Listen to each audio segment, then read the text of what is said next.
These are the most disturbing crimes that happen in the Jujutsu Kaisen community, with the first cases being peculiar and the last ones being extremely disturbing.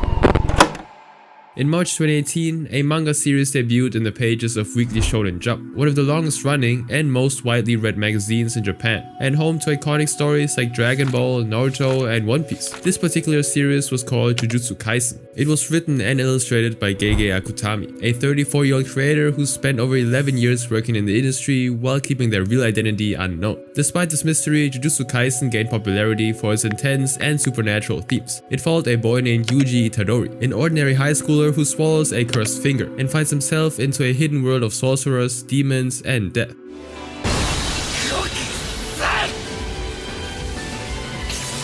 Now, within just a few years, Jujutsu Kaisen has become a massive manga and anime franchise worldwide. It sold over 80 million copies in 2023, and its TV adaptation drew in viewers across the globe, far beyond Japan's borders. But for all that to happen, someone had to do the work of actually translating it. And for the early chapters of Jujutsu Kaisen, the name in the credits included a freelance translator named Stefan Koza. His story, however, starts somewhere else entirely. Back in August of 2009, Stefan had taken on a job as an assistant language teacher at an elementary school in Kami Miyagi Prefecture in Japan, under the Japanese Exchange and Teaching Program. This is a government initiative that hires foreign nationals to work in the country to help promote and teach the English language. He stayed at that school for nearly 5 years. However, on July 15, 2014, he was arrested for trespassing and secretly recording inside the girls' dressing room at the school he was working at, allegedly using a hidden GoPro camera. Now, Stefan denied the charges against him, but he was sentenced to 3 years of probation, and since he was a US citizen, he was ordered by Japanese authorities to leave the country. And because of all this, Stefan returned to Virginia, where he kept an extremely low profile. Now, after returning, Stefan took on a series of jobs, rebuilding a life that looked normal on the outside. By August 2016, he began working as a bell clerk and linguist at a hotel, where he would assist guests with luggage and translate for Japanese-speaking visitors. And in January 2018, at 31 years old, Stefan landed his biggest job yet. He started working as a Japanese to English translator for Viz Media. This company is one of the largest manga and anime publishers in North America, bringing titles like One Punch Man, Bleach, and Ediverse to English-speaking audiences. Stefan worked for them as an independent contractor, meaning he wasn't a full-time employee on a salary, but was instead hired on a per-project basis, getting paid for each task he worked on. Now, he translated multiple stories like One Piece, Dragon Ball, Ghost Reaper Girl, We Never Learn, Tokyo Shinobi Squad, and most notably the early chapters of JJK. He also ran a YouTube channel called Steady Studios, where he talked openly about his enthusiasm for anime and manga. What is up, everybody? Welcome to the Steady Studios YouTube channel. My name is Steady. I am the official Jujutsu Kaisen manga translator. Now, for 6 years, what happened in that school in Japan stayed buried. But in late 2020, police started looking for Stefan for a whole different reason. The Herndon Police Department in Virginia was working alongside the Internet Crimes Against Children Task Force, or the ICAC,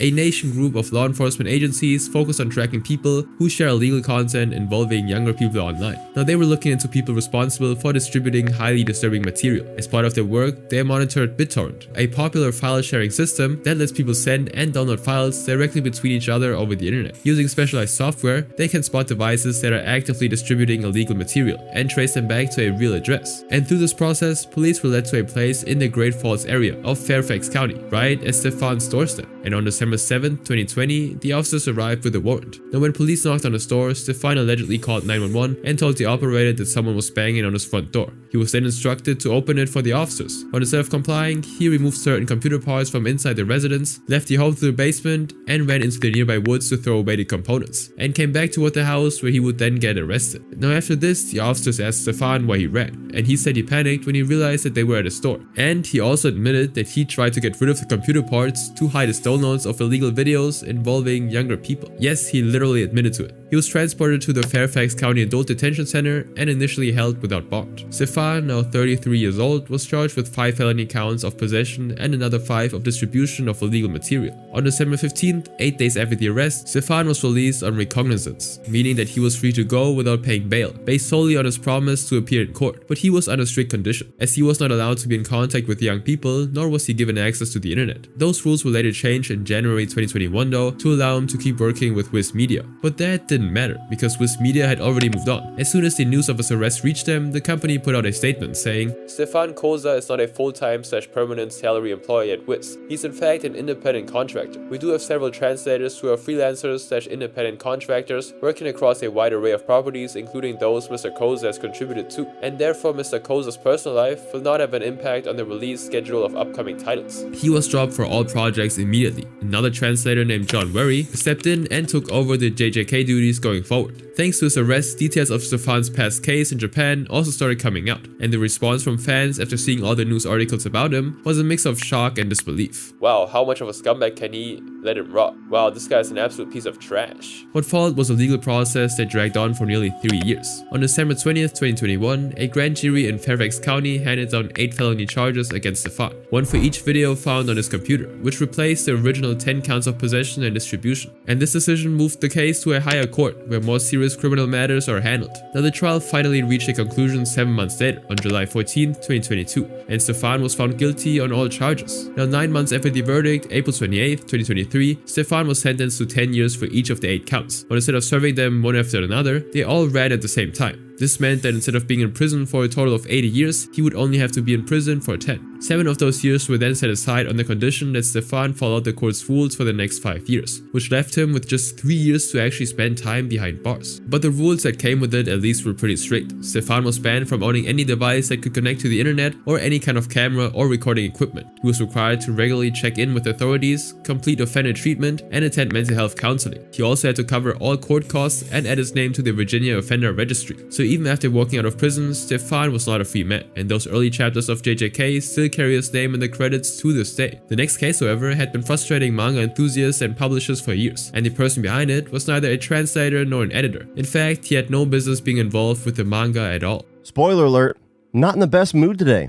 Sounds like a perfect time to rant on something that's been on my mind for a very long time. Japan Deal LLC was a Tokyo-based company that specialized in shipping Japanese manga and anime merchandise internationally, like figurines, trading cards, and magazines, to fans living outside of Japan who wanted to get their hands on official products. Because of the nature of this business, the company had direct access to Tokyo's wholesale distributors, the same ones that received weekly Shonen Jump magazines before they even went on sale to the public. This arrangement was simply part of doing business, but the president of Japan Deal World LLC would use it as a chance to profit in ways he shouldn't.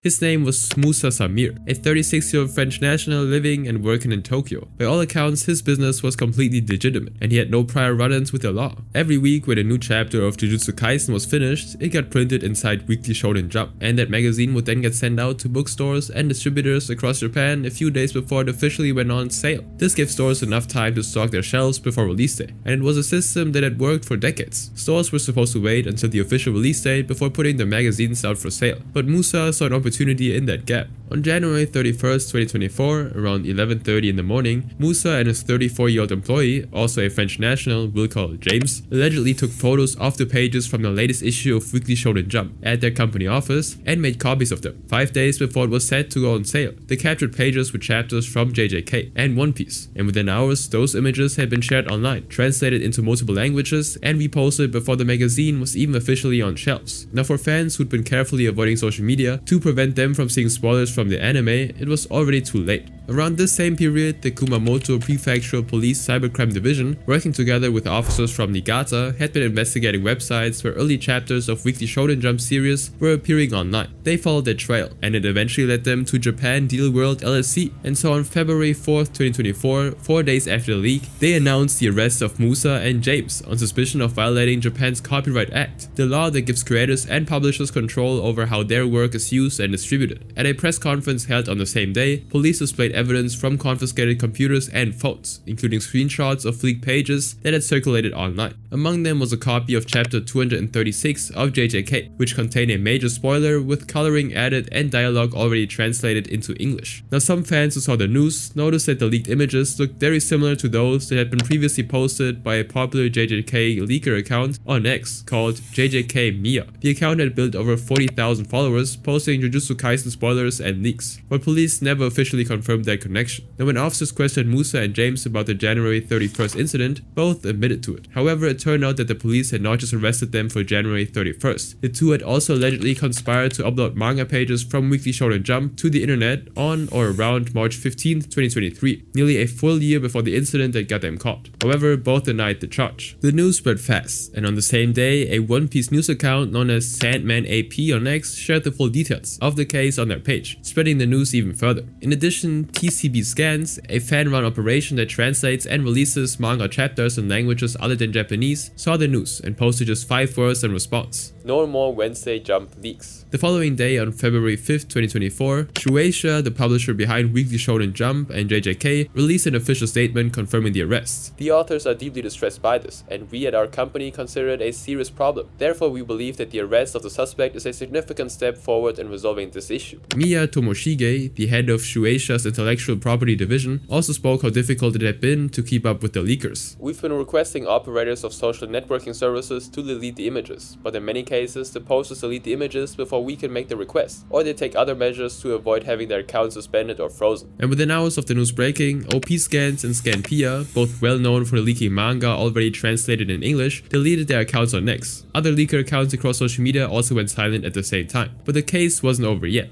Under Japanese law, police can hold a suspect for up to 23 days before formally charging them. And when that window was about to close, investigators came back with a brand new set of accusations. On February 25th, 2024, they announced that Musa and James were now also suspected of leaking manga from a completely separate publication, Kodansha's Weekly Shonen magazine, a rival manga issue that published popular series like Blue Lock. They were said to have posted it on 2 separate occasions, once on September 3rd, 2023 and another time on January 3rd, 2024. And Musa admitted to these new accusations, and so the investigation continued. Now 3 months later, on May 27th, 2024, the trial opened at Kumamoto District Court and was led by Judge Mikito Nakata. The prosecution confirmed that the March 2023 conspiracy charge was real, and that the January 2024 incident that got them arrested was not the beginning of the operation. But that was not the biggest revelation either. They revealed that an account on X called DBS Hype, a page that posted content related to Dragon Ball but whose real identity has never been confirmed, had reached out to Musa directly and proposed a deal. DBS Hype would receive pre-release images of Weekly Shonen Jump chapters, and in exchange they'd promote Japan Deal World LLC, Musa's shipping business, to their audience. And following that arrangement, Musa instructed James to take photos of the pages on 3 separate occasions between January 26th and January 31st, 2024. And at some points during those exchanges, they edited the images before sending them to DBS Hype to hide the fact that they had come from a physical copy. Both Musa and James confessed to the copyright infringement charges during the trial. 2 months later, in early July 2024, the prosecution came out to announce that they were seeking a sentence of 1.5 years in prison and a fine of 500,000 yen, approximately $3,300 for Musa, and 1 year in jail with a fine of 300,000 yen, or about $2,000 for James. Additional fines were also sought against Japan Deal World LLC as a company. Now the verdict was expected to be delivered on the 25th of that month, but what was decided that day has never been publicly confirmed. And DBS Hype, the account that proposed the entire plan, was never charged in connection with the case. The company simply walked away without facing any consequence. But none of what was just covered compares to what the creator of JJK went through at the hands of his own fans.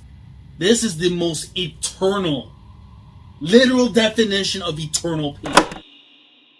Now before we get into this story, here's a disclaimer. If you're not caught up with JJK manga and want to avoid spoilers, please skip ahead, as this case contains some details from the manga which may be considered, spoilers. Gege Akutami was 31 years old and had been writing and illustrating JJK for 5 years as of 2023. Despite running one of the biggest manga series in the world, Gege had always kept an extremely low profile. They rarely engaged with fans, avoided public appearances, and kept their real identity hidden. One time they even showed up to a national television appearance in full Mekamaru cosplay, one of the characters in the series. Gege is just a pen name, and to this day almost nothing is known about who they really are outside their work. But on September 20th, 2023, chapter 236 leaks of JJK dropped, and what followed spiraled far beyond anything the fandom expected. For context, the chapter right before it, chapter 235, had ended on what seemed like a victory. Satoru Gojo, the most popular character in the manga, had appeared to win a long-awaited battle against Sukuna, the overpowered villain in the story. It was the moment fans had been waiting years for. However, this next chapter opened differently. Satoru was neither celebrating nor recovering. Instead, he was in what appeared to be an afterlife, having a quiet conversation with characters who'd already died in the story. And as the chapter went on, the truth hit. Satoru was dead. Now within hours of the chapter dropping, X and Reddit were flooded. The phrase "Gege when I catch you" started trending, and with it, people vented their frustrations. "I've never seen anything like this. How do you as a mangaka make a mentor character like Gojo and then completely hate and expect the audience not to care about it?" At first the backlash was just a typical fandom drama, but one specific tweet soon turned it into something far more serious. Gojo getting sealed in the Animator role, while in the anime he got cut in half. Gojo Nation all leaving this earth together, in front of Gege's house tonight.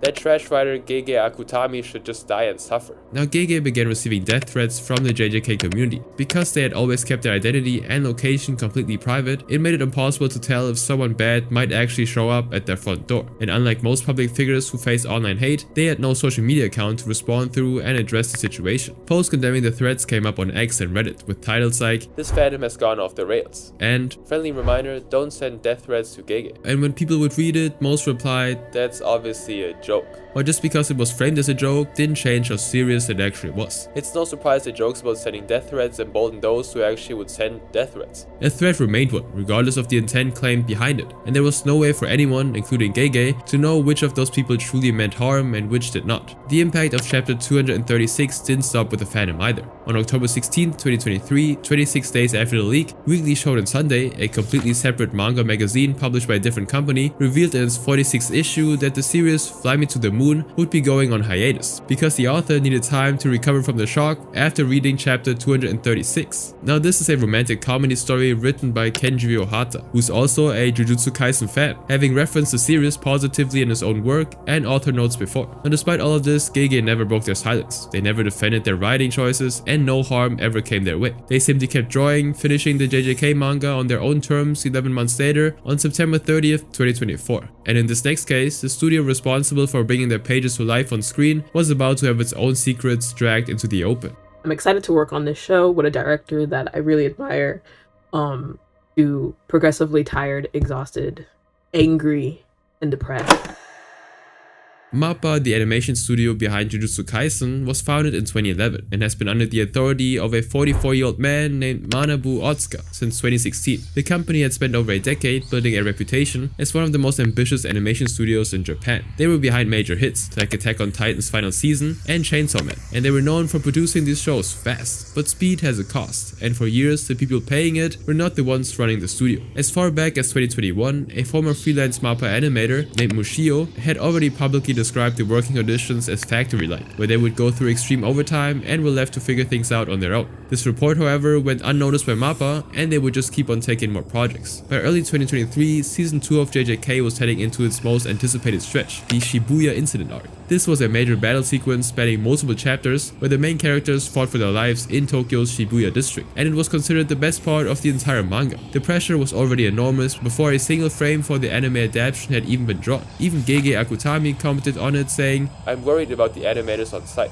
Now, after watching an early promotional video for the season, posted on May 22nd, 2023, Gege praised the animation publicly, but added their concern for the animators. Now, most fans brushed past this comment, too excited about the animation itself. But as season 2 started rolling out, Gege's statements would later mirror what animators began to reveal about how it was like working in the studio. By July 2023, the episodes for JJK season 2 had started coming out, and every week, millions of people were watching the animation and losing their minds over how good it looked. But while fans were obsessing over every frame, the animators who made those frames were quietly falling apart. By September 2023, 2 months into airing season 2, 2 freelance animators working on the show had started posting about their experience at the company on X. The first man was a man named Shunsuke Ukubo, who on the 30th of December put out a tweet saying, "I'll tell the world that this is a company that harasses people and keeps them quiet." And the second was Itsuki Tsushigami, who also mentioned that the company made them sign an NDA in order to keep the mess under wraps. "Instead of making people write a pledge to avoid complaints, could you please create an environment where they won't complain?" Neither of them would name MAPPA directly, but the timing of their posts and known roles within the company made it obvious enough for most people to decode. But meanwhile, the episodes kept airing. The animators worked for 6 and even 7-day weeks for around 12 hours a day.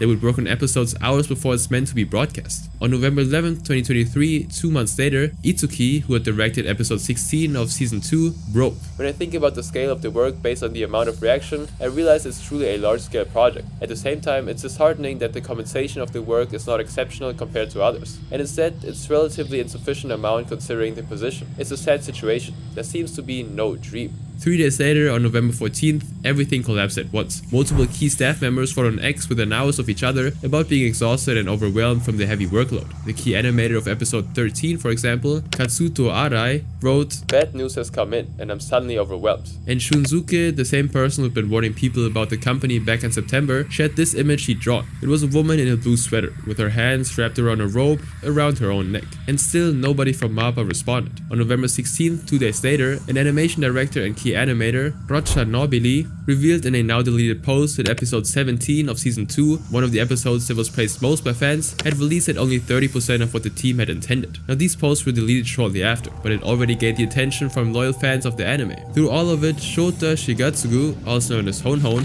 wrote what became one of the most shared summary of why this kept happening, after working on the show as an animator himself. The staff members all somehow managed to complete a schedule that would be impossible to meet under normal circumstances, while seeing hell, and the higher-ups who only saw the results misunderstand and neglect to improve, thinking, it's not that bad, it can be done. I wonder if the beginning of this was when they completed a movie in 4 months. The film that was completed in 4 months was JJK 0, the 2021 movie prequel to the anime. Now the last episode of season 2 was released on December 28, 2023, a month after the animators released their frustrations on X for everyone to see. No delays in productions were granted, and no statement came from MAPPA, and with that, the season was done, and the next project was already being lined up. Now as of 2026, Manabu remains president and CEO of Studio MAPPA, and animators could still be working through the night to make each episode look perfect. But as dark as all of this was, it stayed within the walls of the industry. This next case, however, involved just one person alone in their bathroom, and what they did with a figurine of the series' most beloved character.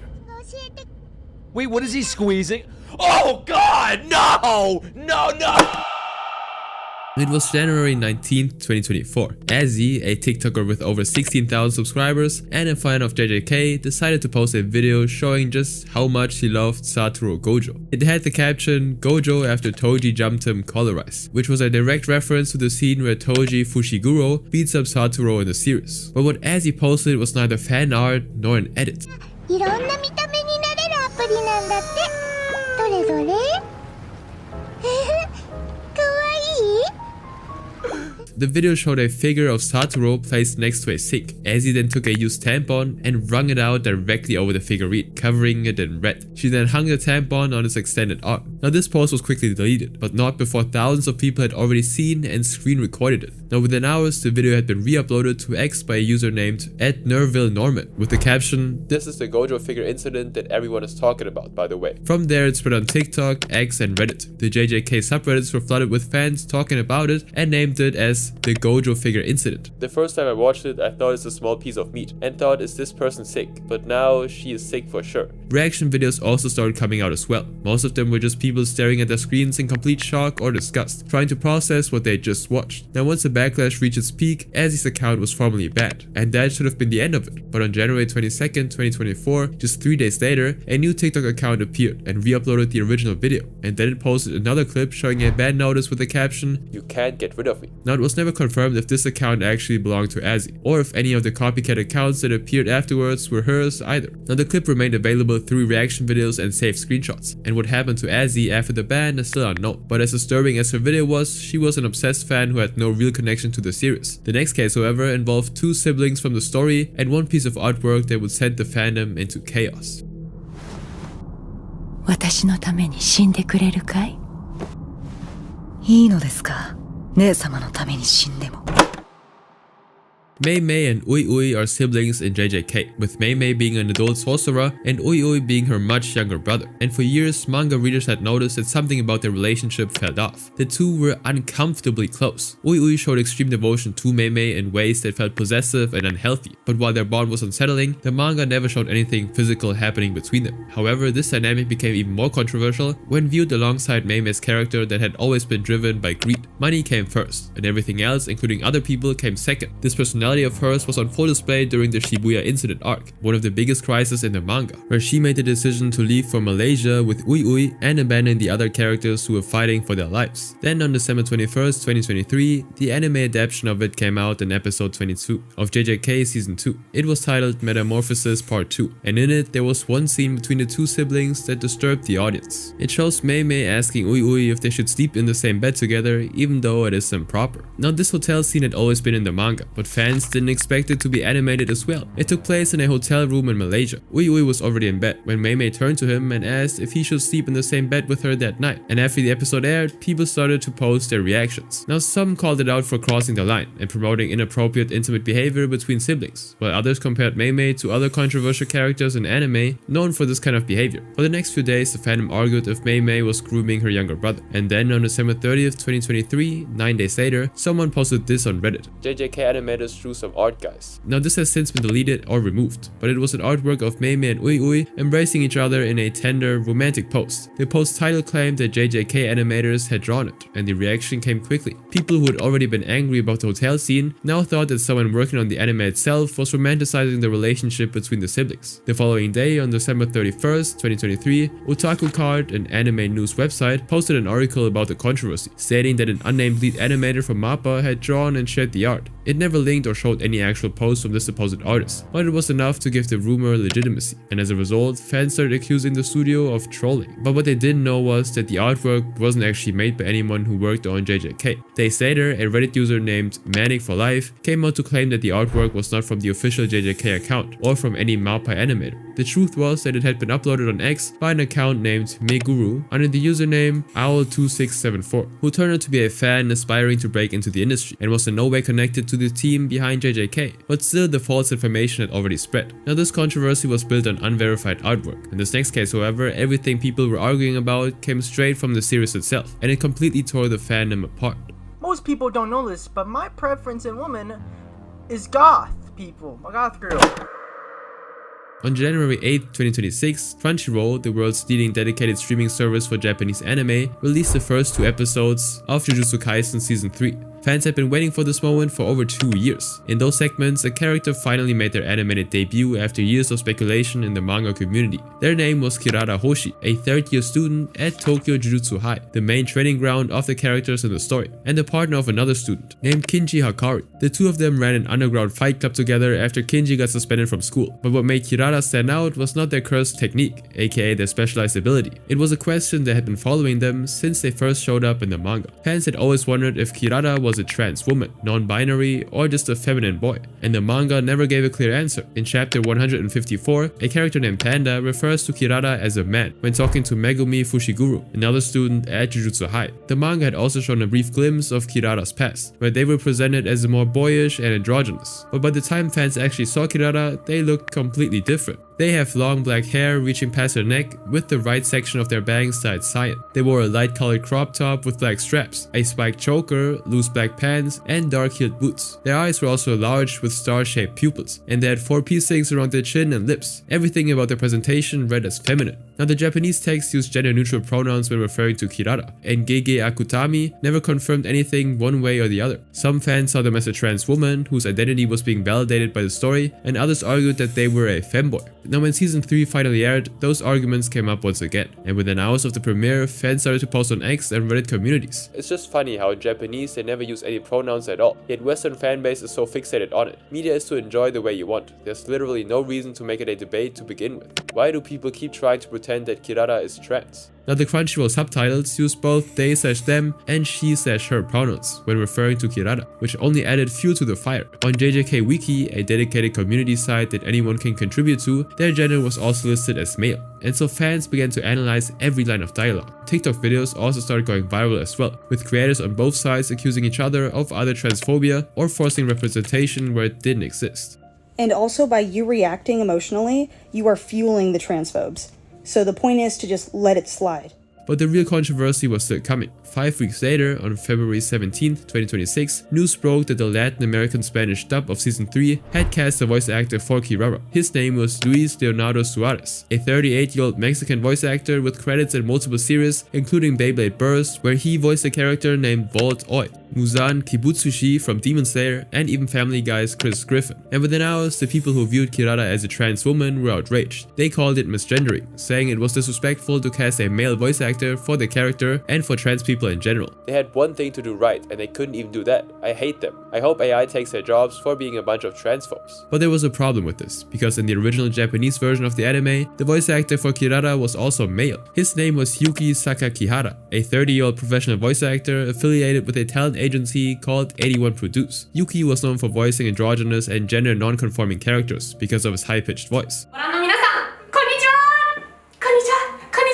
Through all of this though, Gege said nothing, and the controversy raged on without any official input from anyone who actually made the show. Now on March 26, 2026, a month later, season 3 of Jujutsu Kaisen ended with the last episode, earning a 9.9 rating on IMDb. Kirara's story continued exactly as it happened in the manga, with no changes made to address the backlash. But this next one crossed a completely different line, as someone working on the show found themselves in actual danger over something they created.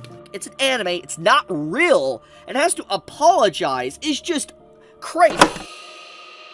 On December 14, 2023, JJK Season 2 Episode 21 aired in Japan. This featured one of the most intense fights of the season, where the main characters faced off against a villain named Mahito. It was emotional, brutal, and beautifully animated, but in the middle of all that tension, the episode included a short comedic moment that angered one group within the JJK fandom.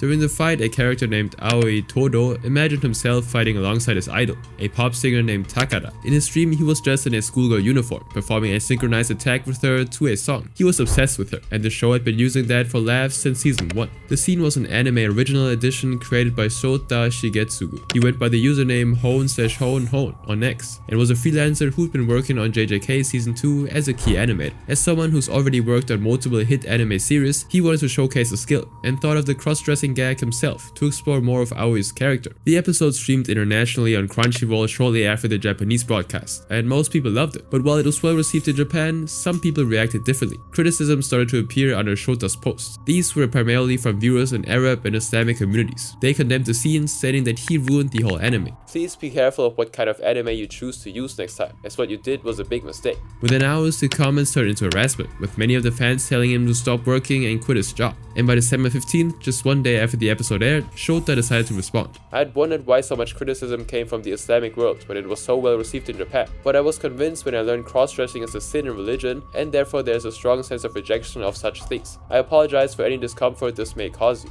I should have written this in Arabic, but I don't know if the translation was done properly, so I wrote it in English. And while a small number of fans appreciated his acknowledgement, a much larger group of anime viewers started to direct their anger to those who threatened him in the first place. If you can't praise a hardworking animator, at least have the basic decency to not bombard their posts with your hate comments. Users countered the threats, pointing out that cross-dressing was a harmless joke in a fictional anime, and was not worth threatening someone's life over. Muslim fans also started defending Shota publicly. Bro, I'm a Muslim, and I like the extra seat. I get why some people may find it annoying and change the vibe, but to harass and threaten is crazy. Over the next week, Shota's apology post was deleted, and the episode itself stayed exactly as it aired. He continued working as an animator, and was later credited on other major projects, including One Piece. The threats faded, as people would slowly move on to other topics, and the cross-dressing scene became another funny moment in JJK history. Shota's career survived the backlash, but the voice actor in this next case wasn't so fortunate. His actions off-screen would cost him his agency and major projects, and unlike his characters, his story wouldn't end with redemption. From personal experience, being cheated on is probably by far the worst thing that could ever happen to somebody. In Jujutsu Kaisen, Suguru Geto was one of the most beloved characters. He was the best friend of the series protagonist Satoru Gojo before they became enemies, and their relationship was an emotional core of the entire show. Suguru's voice was brought to life by Takahiro Sakurai, an industry legend with decades of experience. But between 2022 and 2024, he found himself at the center of a scandal that shocked the fandom. Takahiro was not just known for being the voice actor of Suguru, as he'd built his career voicing characters like Cloud Strife from Final Fantasy VII, Giyu Tomioka from Demon Slayer, and Reigen Arataka from Mob Psycho 100. He was working on all these shows while being married for nearly 20 years to a former voice actress who we will call Mei, and whose identity has never been revealed. To the public, his personal life seemed stable, but on October 26, 2022, that image shattered. It came out that Takahiro had been engaged in a 10-year affair with a woman we will call Emi, who had worked as a scriptwriter for a long-running radio show called PS Genki Desu Takahiro. Now, Emi did not know that Takahiro was married. She only found out about it after Takahiro confirmed his marital status to the press, right before they were meant to record what would become the show's final episode. Now, the discovery was so traumatic that she had to be sent to the emergency room due to shock and retired from the writing business shortly after. And when confronted, Takahiro acknowledged the affair. And so the following day, on October 27th, his talent agency, Intention, issued a public apology on their website, saying, "Sakurai's immorality led to this situation. He himself takes it seriously and reflects on it. Our company takes this issue seriously and will do our best to restore everyone's trust. Once again, we apologize for any inconvenience this may cause." And Takahiro would do the same. "From now on, I will be able to reflect on my own actions and recover the trust I've lost. We will do our best. We apologize for this." Now, fans were split. Half were devastated. "Well, I'm so disappointed. Farewell, Sakurai." Meanwhile, others defended him, arguing that people make mistakes and considered that affairs carry serious professional consequences in Japan's entertainment industry. "Nobody's perfect, but I guess this honor costs one a lot more in Japan." Now, because of all the attention his actions brought, Takahiro went silent and cancelled a scheduled appearance at the JJK stage event for Jump Festa 2023, an annual anime convention where fans were given the chance to interact with their favorite voice actors, so the event had to continue without him. And then, just when people thought the story was over, it got worse just 3 months later. On January 17, 2023, Weekly Bunshun, Japan's most read tabloid magazine, published another article about a second woman who we will call Haruka. Though the original post is no longer available on their website, what was known about the report came from an ex-user with the name Old Man Yells at Cloud, who would provide all the details in English. According to the breakdown, Haruka was currently in her 40s and had been Mei's former classmate in voice acting school. Haruka and Takahiro had been in a secret relationship for 15 years, from 2006 to 2021. She only found out that he was married in 2018, 12 years into their relationship, when she noticed Mei's surname had been updated in her company profile to match his. Despite this painful discovery though, Haruka stayed with him for 3 more years and kept quiet to protect his career. That is, until Takahiro abruptly ended things through email on his own birthday in 2021. Now, what drove her to speak to journalists from Weekly Bunshun was not just the affair, but also being completely erased from his apology for betraying Emi. She'd stayed silent for 15 years, and now he was pretending that she didn't exist. She emailed him directly after seeing it, and he replied with an apology, but she interpreted it as an attempt to buy her silence. And when she asked Takahiro for more details about being paid, his lawyer, whom we will call Jason, stopped in to handle the conversation.